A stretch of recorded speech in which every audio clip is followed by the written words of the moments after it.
हमारा स्वभाव तभी बदलेगा जब हम तीव्रता पूर्वक भजन में लगेंगे। एक महीने में एक बार गुस्सा होने पर एक महीने के भजन का फल ढक जाता है।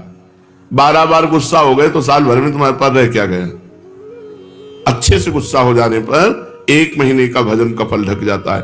ये संत जन बावरे थोड़ी कि मारो तो भी गुस्सा नहीं होते, शांत रहते हैं। तो बोले जो मारने वाला है फिर अगर उसको प्रतिकूलता नहीं दी जाएगी तो और बढ़ जाएगा।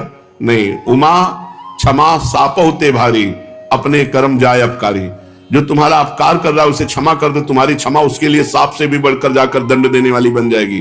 तुम्हारा भजन तो बढ़िया बच गया और उसको दंड सांप से भी अधिक मिल जाएगा। उमा क्षमा साप होते भारी, अपने कर्म जाए अपकारी। छोड़ो उसको, शांत रहो। कोई बात करे तो बहुत नम्र और मृदु बात करो और सावधानी पूर्वक जीवन व्यतीत करो। ऐसे किसी स्त्री पुरुष से बात ही न करो जिससे कोई संबंध नहीं है। व्यर्थ में नेत्रों को बहुत संभाल के, वाणी को बहुत संभाल के रास्ते चलते, श्री हरिवंश, जिधर वो श्री हरिवंश आया उधर से मुंह फेरो और फिर बोलो श्री हरिवंश तो चल दो। साधु का स्वभाव ऐसा नहीं होता। ऐसे करोगे फंस जाओगे, ऐसे करोगे फंस जाओगे। बिल्कुल नहीं फंसना। कोई श्री हरिवंश नाम के सहारे, राधा नाम के सहारे आपसे नेत्र मिलाना चाहता है, आपसे बातचीत करना चाहता है, बिल्कुल नहीं है श्री। और अगर स्त्री शरीर में है तो बोलना ही नहीं है। कोई पुरुष आपसे कह रहा है भाई जी श्री हरिवंश, बोलना ही नहीं। वो भले माने कि गुस्सा है क्या, पागल है क्या, सुनाई नहीं देता क्या, यही माने तो अच्छा है। ज्यादा अपने को प्रवीण संत न समझ ले, नहीं तो फंसने में देर नहीं लगती। माया फौरन फंसा लेती है, चित्त वृत्ति आकर्षित हो जाती है। इसलिए अपना स्वभाव बदले। भजन का फल है स्वभाव का बदलना। पूरी चेष्टा करता हूं साधना में, परिस्थिति में सुधार संतोषजनक नहीं आ रही, बड़ी निराशा छा रही है। जो साधक भगवान की कृपा का आश्रय लेकर साधना करता है, साधना में संलग्न है, प्रमाद नहीं करता, और ये स्थिति है कि संतोष नहीं हो रहा है, बढ़िया बात है। भगवान की कृपा का भरोसा करके साधना में कोई कमी नहीं पर संतोष नहीं हो रहा, ये बढ़िया बात है। संतोष होना बहुत हानिकारक है साधना में। साधना में असंतोष बढ़िया है। कभी संतोष नहीं, और भजन और भजन और साधन। संतोष हो गया तो मन कहेगा नियम तो पूरा ही हो गया, थोड़ी देर मनोरंजन कर लेते हैं। संतोष नहीं होना चाहिए, पर भगवान की कृपा का आश्रय और सच्चाई से साधना में लगन पूर्वक लगना। अमर पद की प्राप्ति का उपाय क्या है? उस मायातीत, कालातीत, अकाल पुरुष की प्राप्ति का उपाय क्या है? चिंतन। अनन्यस चिंतयन्तो माम। भगवान ने कहा अनन्य चेता सततम यो माम स्मरति नित्यशः तस्याहम सुलभा पार्थ। मैं उसके लिए सुलभ हो जाता हूं जो निरंतर मेरा चिंतन करता है। नाम का चिंतन, रूप का चिंतन, गुण का चिंतन, बस चिंतन चलना चाहिए। चिंतन, भगवत चिंतन से अमर पद की प्राप्ति होती है। जब युद्ध जैसे कार्य में भी भगवत चिंतन हो सकता है तो हर कार्य में भगवत चिंतन हो सकता है। माम अनुस्मर युद्ध च। जब युद्ध जैसे कार्य में भगवान का स्मरण हो सकता है तो कोई भी कार्य ऐसा नहीं जिसको करते हुए हम भगवत स्मरण ना कर सके। निरंतर भगवत स्मरण ही अमर पद, भगवत प्राप्ति, परम पद के उपाय हैं। अगर भगवत चिंतन में अंतर पड़ रहा है तो उतना ही अंतर पड़ रहा है अमर पद में। क्या साधना में वेश धारण करना आवश्यक है? ये वेश आचार्य परंपरा से होता है। ये जरूरी नहीं कि वेश धारण करे तभी परम पद मिलेगा, और ये जरूरी नहीं कि वेश धारण कर लिया तो परम पद मिलेगा। अगर वेश धारण करके भजन नहीं हो रहा, मनमानी आचरण हो रहे हैं तो नरक मिलेगा। और वेश धारण नहीं किए, बहुत सही साधना कर रहा तो उसे भगवत प्राप्ति होगी। वेश का विशेष महत्व नहीं है, महत्व भजन का है। भीतर अगर आपके भजन चल रहा है और बाहरी वेश कैसा भी हो तो आपको भगवत प्राप्ति होगी। बाहरी वेश साधु का, भीतर संसार का चिंतन, मान प्रतिष्ठा, रुपया पैसा, तो फिर भगवत प्राप्ति नहीं, नरक की प्राप्ति होगी। वेश आचार्य परंपरा से है। अगर वेश है और उद्देश्य है तो सोने पे सुगंध है, फिर क्या कहना है। मम भक्ति युक्तो भुवनम पुना, तो तीनों लोगों को पावन करने वाला है। लेकिन केवल वेश है, उद्देश्य भगवत प्राप्ति नहीं, भजन नहीं, इधर उधर भंडारा खाते डोलना, रुपया पैसा समेटना, मान प्रतिष्ठा, ये लोक व्यवहार, हंसी मजाक, तो संसारिक जीवन व्यतीत करने से कोई वेश थोड़ी भगवत प्राप्ति करा देगा। इसलिए वेश का विशेष महत्व नहीं है, भजन का विशेष महत्व है, उद्देश्य का विशेष महत्व है। वेश रखकर तो विशेष सावधान रहना चाहिए कि भगवान ने इतनी कृपा की, मुझे विरक्त वेश दे दिया, अब मेरे से गलती न हो, अब मैं भगवत प्राप्ति इसी जन्म में कर लूं। सोते हुए जब कैसे होता है? जब कहा जाता है 24 घंटे जप करो, तो सोने में तो 6 घंटे जाते हैं, तो 6 घंटे तो जप नहीं होता। नहीं, जब हम निद्रा में जा रहे हो और भजन करते हुए सो गए, तो हमारा जितना सोने में समय जाएगा वो सब भजन माना जाएगा। जैसे मरते समय नाम ले लिया तो पूरे जीवन क्या किया है परिणाम नहीं देखा जाएगा, आपको भगवत प्राप्ति होगी। ऐसे सोते समय नाम जप करते हुए सो गए तो 6 घंटे, 7 घंटे, 5 घंटे, 4 घंटे जो सोए वो भजन का फल मिलेगा। इसलिए सोते समय बहुत होश में होना चाहिए, सब बातें हटा करके नाम में एकदम डूबते हुए फिर नींद में चले गए। तो निद्रा समाधि स्थिति, जो सोना है वो भी आपका समाधि भजन माना जाएगा, क्योंकि निद्रा में वृत्ति लीन होने के पहले आप नाम जप कर रहे थे, तो नाम जप में ही लीन माना जाएगा, निद्रा में नहीं माना जाएगा। निद्रा के ठीक पूर्व 1 क्षण पहले तक नाम जप चल रहा है और फिर सो जाइए, तो आप देखिए जगते समय वही नाम जप चलता मिलेगा, तो बीच में आपका भजन ही माना जाएगा। ऐसे 24 घंटे भजन माना जाएगा। प्रश्न कर रहे हैं, भजन करने के लिए क्या घर छोड़ना आवश्यक है? कि भाई अब भजन करना है तो घर द्वार छोड़ दे। हमें लगता है कि अगर भजन का अभ्यास नहीं तो बाहर ज्यादा माया जाल है, बाहर ज्यादा माया जाल है, घर की अपेक्षा बाहर ज्यादा भ्रष्ट होने के चांस हैं। अब कहीं तो कमरा लोगे, कहीं व्यवस्था, तो रुपया कैसे मिले? तो धनी पुरुषों का संग करो, फिर बेविचार और नाना प्रकार की गलतियां और नाना प्रकार के दोष हो जाते हैं। घर में अपनी कमाई का खा के दूसरों का उपकार करते हुए जो भजन करता है बहुत जल्दी सिद्ध हो जाता है। जो विरक्त है, भगवान की विशेष कृपा हो गई है और वो साधु समुदाय में रहे, आकाश वृत्ति या मधुकरी वृत्ति से जीवन यापन करे, खूब भजन करे, सिद्ध हो जाएगा। जो मेहनत करके कमाया है जिंदगी में, उसी अपनी कमाई के धर्म के टुकड़े खाओ और खूब नाम जप करो। अगर धाम आदि की यात्रा करो तो अपने पैसे से करो, 1 पैसे का किसी से सहयोग मत लो, 1 पैसे की वस्तु किसी से मत खाओ। गृहस्थ धर्म में ऐसे, और विरक्त धर्म में माधुकरी वृत्ति या आकाश वृत्ति से जो भगवान देते, और समुदाय में रहे, क्योंकि अलग रहने पर मनमानी आचरणों के होने की संभावना है, और समुदाय में एक दूसरे की सुरक्षा बनी रहती है। घर में भगवान का नाम लेने से, भगवान में मन लगाने से ज्यादा अच्छा है। हाँ, जो जीवन भर भजन करता रहा है और उसने देखा हमारे कर्तव्य का कार्य पूरा, बच्चों का ब्याह हो गया, संसार, ए भाई राधे श्याम, और चला, वो बात अलग है, वो बात अलग है। वो शास्त्र आज्ञा करता चौथेपन में विरक्त होकर के विरक्तों के बीच में रहकर भजन करे, अपने कर्तव्य का पालन हो गया, अब हम भगवान के भजन में चले। कहते हैं कि जो भजन नहीं करता वो आत्महत्यारा है, जो भजन नहीं करता वो आत्महंता है, आत्महत्यारा है। ऐसा क्यों कहा गया? बोले भगवान ने कृपा करके मनुष्य जन्म दिया है, कृपा करके सुविधा दी है कि इस जन्म में प्रमाद से हटकर भजन करके मेरी प्राप्ति कर लो, और अगर आपने नहीं की तो यह अपराध बना और आप आत्महत्यारे कह जाओगे। जो न तरह भवसागर अस समाज नर पाए, स्वत निंदक मंदमति आत्महनन गति जाए। जैसे कई बार बताया है कि भारतीय सरकार किसी आदमी को विदेश भेजे और सारी सुविधा वहां, घर मकान स्त्री पुत्र परिवार सब सुविधा दे, और अपना सरकारी काम बता दे कि ये काम करना है।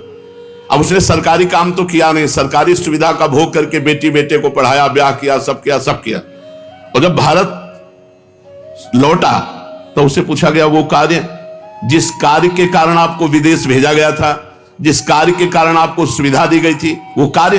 बोले वो कार्य तो नहीं हुआ, तो वो दंडनीय अपराध होगा और उसे जेल मिलेगी, क्योंकि उसको उस कार्य के लिए सारी सुविधाएं दी गई थी। तो भगवान ने मृत्यु लोक में मनुष्य रूप में हमें भेजा भारत में, किस लिए? जाओ साधन धाम मोक्ष कर द्वारा, साधना करो और अपने जीवन को मुक्त अवस्था में लाओ, भगवत प्राप्ति कर लो। तो लड़का पत्नी परिवार सबका पालन पोषण किया, खूब सब कुछ किया, लेकिन प्रधान सरकारी कार्य भजन करके भगवत प्राप्ति ये नहीं किया, तो आपको जो गति आत्महत्यारे की होती है वही दुर्गति आपकी होगी। हम आपसे और समझना चाहते हैं। कुछ ऐसा कहा जाता है कि अगर राम के साथ सीता की उपासना न करे और कृष्ण के साथ राधाजू की उपासना न करे तो नरकगामी होते हैं, ऐसा सुना है? नहीं, शास्त्रों में जो वर्णन है उसको समझना है। भगवान श्री राम या भगवान श्री कृष्ण का जब आप पूजन करते हैं तो उसी में शक्ति विराजमान है, वो अकेले कभी रह नहीं सकते। शक्तिमान शक्ति में ही विराजमान है, शक्ति शक्तिमान में ही विराजमान है, दोनों अभेद हैं। शक्ति और शक्तिमान कभी अलग हो ही नहीं सकते हैं। इसीलिए भगवान शिव ने अर्धनारीश्वर करके दिखाया, इसीलिए हमारे प्रिया प्रीतम मिलित रूप दिखाए। रूप बेली प्यारी बनी सुप्रीतम प्रेम तमाल, दो मन मिली एक भय श्री राधा वल्लभ लाल। दोनों प्रिया प्रीतम मिलित रूप हैं। यदि रामकृष्ण के उपासकों को नरक जाना पड़े तब तो धोखा ही धोखा हो गया। ऐसा जो कोई वर्णन करता तो धोखा ही हो गया। विवेक पूर्वक यहां उपासना करने की भावना है कि जब हम राम जी का उपासन कर रहे हैं तो उसमें सिया जी भी विराजमान है, जब कृष्ण जी की उपासना कर रहे हैं तो उनमें राधाजू भी विराजमान है। वस्तुतः एक की हो ही नहीं सकती, क्योंकि अकेले कभी रहते ही नहीं। शक्तिमान में तो शक्ति विराजमान है, तभी तो, बिना शक्ति के कुछ है ही नहीं। तो जब हम राम जी की पूजा कर रहे हैं तो उनकी शक्ति की भी पूजा हो रही, सिया जी साथ है।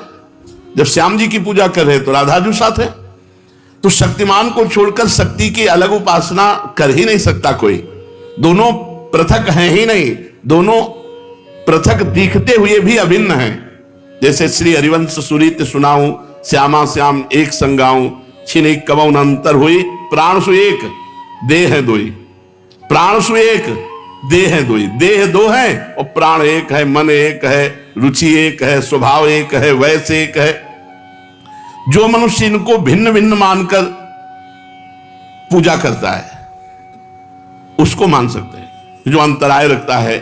लेकिन भगवान की पूजा करने वाला कभी नरक कैसे जा सकता है? एक बात आपसे पूछते हैं कि भजन जब अनुकूल परिस्थिति होती है तो खूब होता है, और जब प्रतिकूल परिस्थिति आ जाती है तो भजन नहीं होता है। बड़ी समस्या है। भजन अमुक परिस्थिति में होता है, वो भजन ही क्या? भजन का अभ्यास परिस्थिति से नहीं, परिस्थिति से ऊपर उठ के हर परिस्थिति में भजन। बड़ी कृपा रही, भूखे रहकर भजन, खा के भजन, सर्दी में भजन, ओढ़ के भजन, गर्मी में भजन, एसी में भजन, हर परिस्थिति में भजन हमारा होना चाहिए। ये देख लो, ये आहा राधा राधा राधा, और जब गर्मी पड़ रही वो बड़ी गर्मी है, ऐसा नहीं।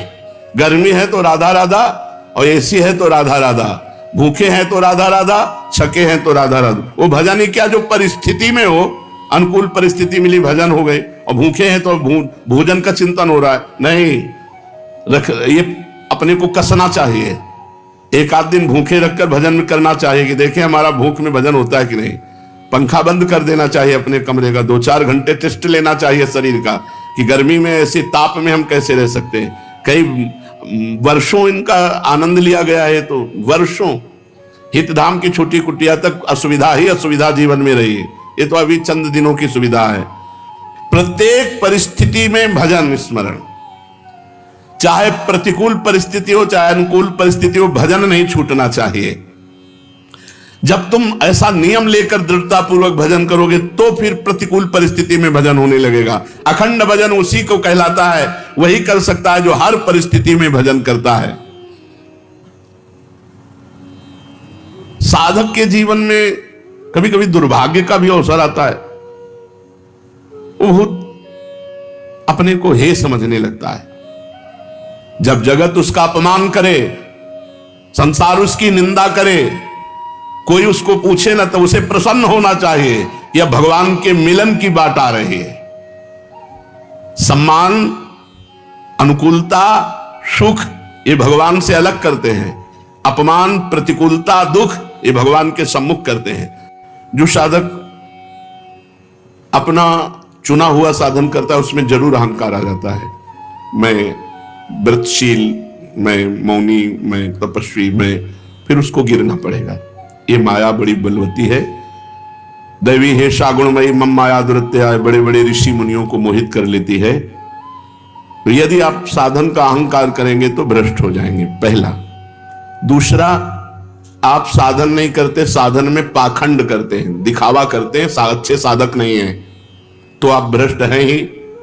तीसरा, आपको अपने साधन से बढ़कर सुख विषय भोगों में लगता है, इसलिए भ्रष्ट हो जाते हैं। 3 कारण हैं जो साधक साधना में चलते हुए भ्रष्ट हो जाते हैं। उनमें 3 कारण है।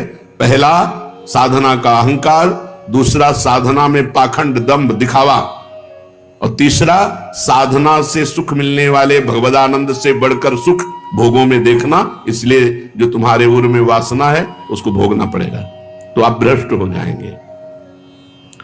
साधना प्राप्त किंचित सफलता यदि कहीं प्रकट कर दी जाती है तो देखा गया साधना बंद हो जाती है। ये बिल्कुल अक्षरशः समझिए, जो भी साधन कर रहे हैं गुप्त रखिए, उसे प्रकाशित मत कीजिए। सोने से लेकर शयन तक की दिनचर्या कभी अपनी किसी के सामने मत रखिए, गुप्त रखिए। बहुत लंबे समय तक आपका साधन भजन ठीक चलेगा। और यदि आपने अपनी साधना व्यक्त कर दी, 2-4 लोग बैठे हैं, उनसे कि आप क्या समझते हो, मैं 1 बजे रात्रि को उठता हूं, ऐसा ऐसा करता हूं, ऐसा ऐसा कर, वो बंद हो जाएगा, उठना बंद हो जाएगा, वो दिनचर्या बंद हो जाएगी। स्पष्ट लिखा हुआ है। तो इसमें लिखा है कि दूसरों को बताने के समय हमारे चित्त में अहंकार होता है, अंतःकरण में अहंकार स्फुरित होता है। मैं इतने बजे करता हूं, मैं ये करता हूं, मैं करता हूं, इसके कारण उसकी साधना रुक जाती है। यदि उसे घुमा के वर्णन करे कि संतों ने कहा रात्रि के 1-2 बजे उठ जाना चाहिए, भजन साधन करना चाहिए, फिर ब्रह्म मुहूर्त में अमुक अमुक ऐसा साधना करना चाहिए, संतों ने कहा है, अपनी डायरेक्ट बात ना बतावे कि हमारी साधना क्या है। सदैव अपनी साधना को गुप्त रखे, भगवत चर्चा करे, संतों की बातें बताए।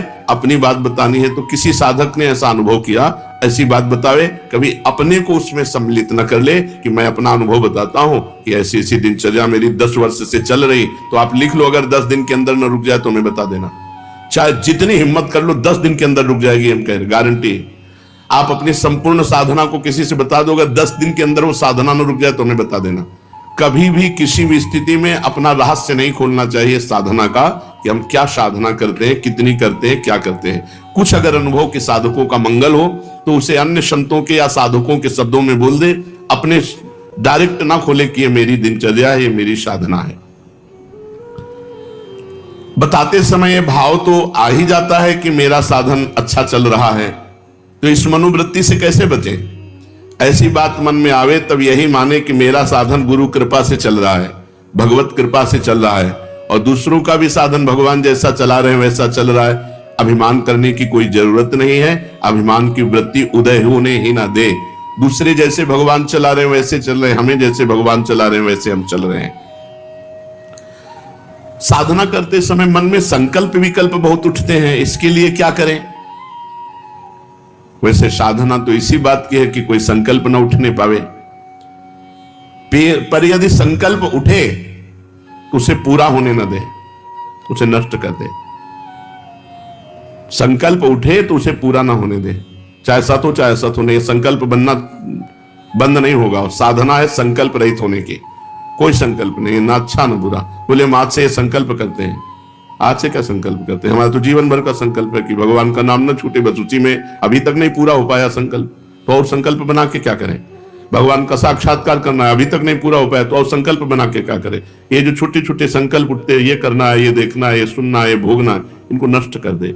कैसे नष्ट होते हैं। नाम जप करते हुए इनकी उपेक्षा कर दे तो अपने आप ही नष्ट हो जाते हैं। नाम जप बंद ना हो और आप लगाव ना रखें जो अंदर मन संकल्प विकल्प दे रहा है, तो वो नष्ट हो जाएंगे। अगर परमार्थिक शुभ संकल्प कोई हो तो उसे आदर दे दो, नहीं तो परमार्थिक व्यवहारिक दोनों खत्म, बिना संकल्प के चलने दो। संकल्प रहित साधना ही भगवान की प्राप्ति का है। कोई संकल्प नहीं, कोई संकल्प विकल्प नहीं। इतना जपना ये भी संकल्प नहीं, निरंतर जपना है ये संकल्प। हमारे जीवन का लक्ष्य है एक भी श्वास खाली ना जाए, एक भी मिनट व्यर्थ ना जाए। पूछत रीति भभूकत धावत, श्री सेवक जी महाराज लिखे। नहीं, कैसे बदले। भजन का तीव्र अभ्यास। भजन से जब हृदय शीतल हो जाता है तो कोई गाली भी देता है तो उत्तर देने का मन नहीं होता, कोई गुस्सा भी दिलाता है तो इतनी शीतलता है कि गुस्सा ही नहीं आती। भजन का तीव्र अभ्यास और भगवान से कृपा याचना करना कि हमारा स्वभाव बदल दो। सेवक जी कह रहे हैं, या जो पर्यो मोहि सहज स्वभाव, से हरिवंश नाम रस चाओ,